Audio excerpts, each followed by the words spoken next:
Hello friends, आप सबका हमारे यशिका किचन में स्वागत है। जैसे कि हम जानते हैं कि त्योहारों का सीज़न आ रहा है, पर हम ये भी जानते हैं कि बाहर कोरोना है और हमने बाहर का खाना नहीं है, तो हम बनाएं क्या। इसलिए हम आज लेकर आए हैं राजस्थानी घेवर। मलाई घेवर बनाने के लिए हमने क्या लेना है। सबसे पहले हमने फुल क्रीम वाला 1 लीटर घी लिया है और उसको हम मीडियम फ्लेम पे तब तक पकाएंगे जब तक कि वो कड़ कर एकदम गाढ़ा ना हो जाए। दूसरी साइड पर हम चाशनी बनानी तैयार कर देंगे। चाशनी बनाने के लिए हमने 1 कप चीनी ली है और चाशनी को बनाते वक्त आप फ्लेम को लो कर दें। 1 कप चीनी में हमने 1/4 पानी डाला है और ये हमारी चाशनी बननी तैयार हो चुकी है। आप इसे चम्मच से कंटिन्यू हिलाते रहिए और चाशनी हमने तब तक पकानी है। हमने 1 तार की चाशनी बनानी है। इसे चेक करने के लिए हम अपने चम्मच में चाशनी लेके इस तरह से टपकाएंगे।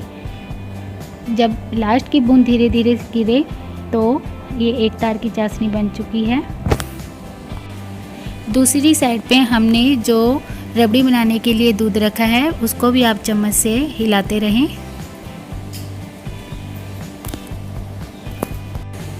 आपको ध्यान रखना है कि दूध जब तक गाढ़ा ना हो जाए तब तक हम इसको अच्छी तरह से इस तरह से धीरे धीरे पकाएंगे। और हमने ब्राउन ब्रेड लिए हैं, आप वाइट ब्रेड भी ले सकते हैं। सबसे पहले हम ब्राउन ब्रेड को घेवर की शेप देंगे।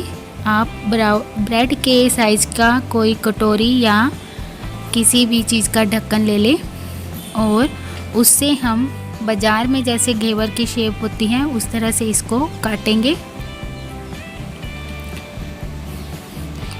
एक्स्ट्रा जो ब्रेड है वो साइड पर निकाल दें।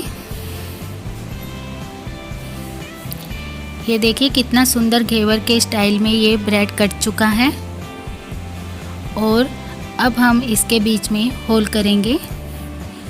कोई छोटा सा ढक्कन ले ले और उससे एकदम सेंटर में हम होल कर देंगे।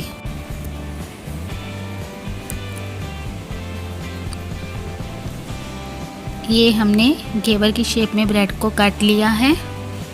इसी तरह से हम बाकी जो बचे हुए ब्रेड हैं उनसे भी घेवर के शेप में ये ब्रेड काट लेंगे। सारे ब्रेड कट चुके हैं और दूसरी साइड पे हमारी रबड़ी भी आधी 1 लीटर से आधी हो चुकी है। अब हम इसमें 1 कप शुगर डालेंगे। अगर आपको मीठा ज़्यादा पसंद है तो आप इसमें चीनी और ऐड कर सकते हैं।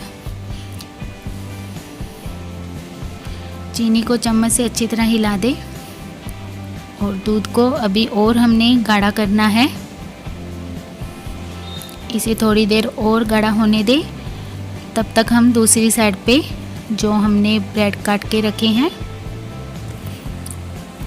उसको हम तेल में तल लेंगे।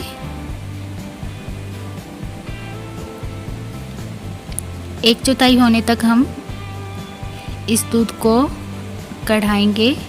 गैस को आप मीडियम रखें और बीच बीच में इसको हिलाते रहें। ये हिलाना बहुत ज़रूरी है। ये रबड़ी हमारी तैयार हो चुकी है। अब आप फ्लेम को बंद कर दें और इसे ठंडा होने दें।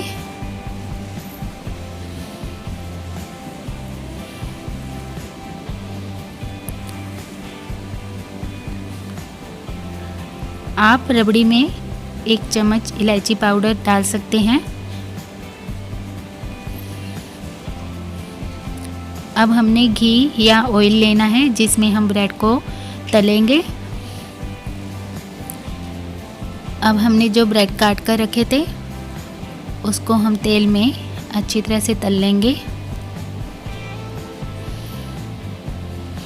ब्रेड को जब हम तलते हैं तो इसको ज़्यादा टाइम नहीं लगता है।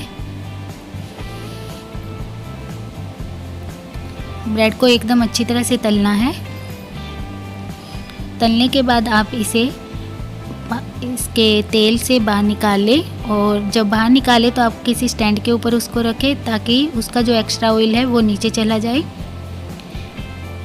इस तरह से हमने बाकी ब्रेड को भी तल लिया है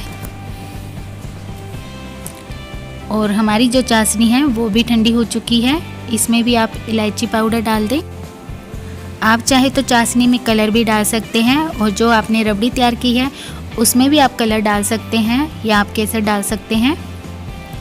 अब हमने क्या करना है, एक एक पीस को इस तरह से स्टैंड पर रखेंगे और जो हमने चाशनी तैयार की है वो चाशनी अच्छी तरह से इस ब्रेड पर फैला देंगे। स्टैंड पे हमने इसको इसलिए रखा है ताकि इसकी जो एक्स्ट्रा चाशनी होगी वो नीचे की साइड पे चली जाएगी। आपको ब्रेड को चाशनी से अच्छी तरह से भिगोना है।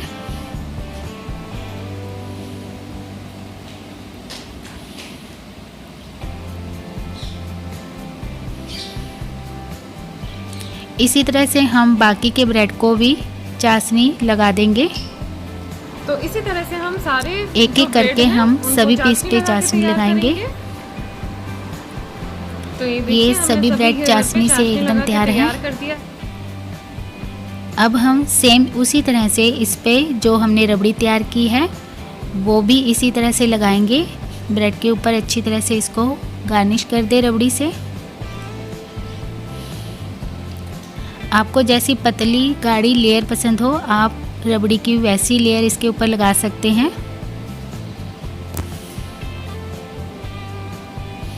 ये घेवर अभी अधूरा है फिर भी देखने में बहुत स्वादिष्ट लग रहा है। इस अधूरे घेवर को देखकर ही मुंह में पानी आ जाता है। जब ये पूरा तैयार होगा तो इसको खाए बिना रहना बहुत मुश्किल हो जाएगा। रबड़ी लगाने के बाद आप इसको ड्राई फ्रूट से गार्निश कर लीजिए। हमने यहाँ पर बादाम और पिस्ता को बारीक पीस में काट लिया है और उससे हम यहाँ पे इसको गार्निश कर रहे हैं। आप कुछ भी डाल सकते हैं जो आपको पसंद हो। और हमने इस पे केसर की कलियाँ भी डाली हैं। इसको आप केसर घेवर भी बोल सकते हैं, रबड़ी केसर घेवर भी बोल सकते हैं आप इसको। अब हमारा रबड़ी घेवर एकदम तैयार है। आप इसे खाने के लिए सर्व कर सकते हैं।